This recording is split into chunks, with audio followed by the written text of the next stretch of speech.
नमस्कार दोस्तों, हमारे YouTube चैनल स्टनिंग एलिमेंट्स में आप सभी का स्वागत है। दोस्तों, अगर अभी तक हमारे चैनल को आपने सब्सक्राइब नहीं किया है तो प्लीज़ आप मेरे चैनल को सब्सक्राइब करें, वीडियो को लाइक और शेयर ज़रूर करें। इस टाइम कोरोना वायरस को लेकर इंडिया में सभी एहतियातन स्टेप्स उठाए जा रहे हैं, लेकिन खतरा कंटिन्यूअस बना हुआ है। बड़े से बड़ा और पावरफुल कंट्री भी इस पर कंट्रोल नहीं कर पाया है। ज़रा गौर कीजिए, ये जो कोरोना वायरस की कोविड-19 टाइप सामने आई है, ये मोस्टली इंसान में हल्की सी डिजीज पैदा करती है, लेकिन फिर भी वर्ल्ड भर में इतनी डेथ्स कैसे हुई? ये वायरस बॉडी पर कैसे अटैक कर रहा है? क्यों कुछ लोगों की डेथ हो रही है और कैसे इसका ट्रीटमेंट पॉसिबल है? पहले इनक्यूबेशन पीरियड के बारे में जानते हैं। ये वो टाइम होता है जब वायरस बॉडी में अपनी जगह बनाता है। वायरस बॉडी के सेल्स में इंटर करके उन पर कंट्रोल पा लेता है। कोरोना वायरस आपके बॉडी में आता है जब आप उसे ब्रीदिंग के जरिए इनहेल करते हैं या कोई इन्फेक्टेड जगह या चीज़ टच कर लेते हैं, और उसके बाद अपना फेस, पहले ये थ्रोट और लंग्स के सेल्स पर अटैक करता है और बस वहाँ कोरोना वायरस फैक्ट्री बनाकर न्यू वायरस पैदा करता है ताकि बॉडी के और सेल्स को भी प्रभावित कर सके। इनिशियल स्टेज में तो आप बीमार नहीं होते हैं और कुछ लोगों में तो सिम्टम्स कभी नहीं दिखते।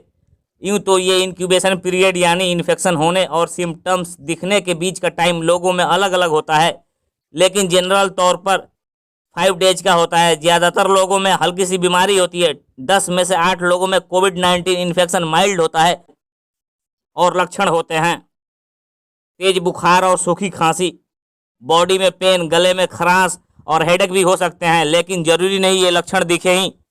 फीवर का मतलब है कि आपकी बॉडी की रोग प्रतिरोधक शक्ति, जिसे हम इम्यूनिटी कहते हैं, वो इन्फेक्शन पर रिस्पॉन्ड कर रही है।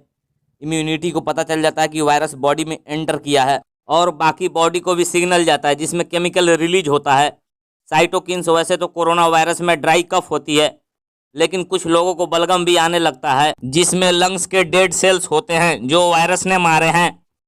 इन लक्षणों को बेड रेस्ट से, लिक्विड पीने से और पैरासीटामोल से ठीक किया जाता है। यहाँ तक तो हॉस्पिटल की रिक्वायरमेंट नहीं होती। ये स्टेज 1 वीक तक रहती है।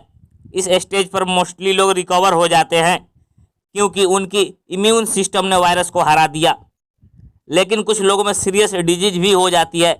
ये सीरियस बीमारी वाली स्टेज तब आती है जब इम्यून सिस्टम ने कुछ ज़्यादा ही रिएक्ट कर दिया। इम्यून सिस्टम का केमिकल जब बॉडी को सिग्नल देता है तो उससे इन्फ्लेमेशन होती है और इसी को बैलेंस की ज़रूरत होती है।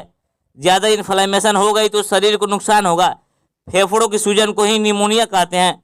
धीरे धीरे सांस लेने में दिक्कत होने लगती है। कुछ लोगों को तो वेंटिलेटर की जरूरत पड़ जाती है। चीन की डाटा के मुताबिक इस स्टेज में अब तक 14% लोग आए हैं। एक क्रिटिकल स्टेज कब आती है? अनुमान है कि 6% लोग ही अब तक क्रिटिकली बीमार हुए हैं। इस स्टेज तक बॉडी हार चुका होता है और मौत का चांस बढ़ जाता है। ये तब होता है जब बॉडी का ब्लड प्रेशर बहुत ज़्यादा गिर जाता है और शरीर सेप्टिक शॉक में चला जाता है। शरीर के ऑर्गन्स काम करना बंद कर देते हैं। डॉक्टरों ने बताया है कि हर संभव कोशिश के बाद कैसे लोगों की मौत हुई। पहली मौत एक 61 साल के व्यक्ति की हुई। चीन के वुहान शहर में उन्हें न्यूमोनिया हो गया था। वेंटिलेटर पर रखे जाने के बावजूद हॉस्पिटल में 11 दिन के बाद उनकी मौत हो गई। दूसरे व्यक्ति 69 साल के थे। उन्हें एक्यूट रेस्पिरेटरी डिस्ट्रेस सिंड्रोम हो गया था। उन्हें ECMO मशीन लगाई गई, लेकिन उन्हें न्यूमोनिया हुआ और फिर सेप्टिक शॉक। इस तरह उनकी भी मौत हो गई। इन दोनों में एक नोट करने वाली बात यह थी कि दोनों यूं तो स्वस्थ दिखने वाले लोग थे, लेकिन लंबे टाइम से स्मोकर थे, जिसकी वजह से उनके फेफड़े कमज़ोर हो गए थे और कोरोना के अटैक से नहीं लड़ पाए।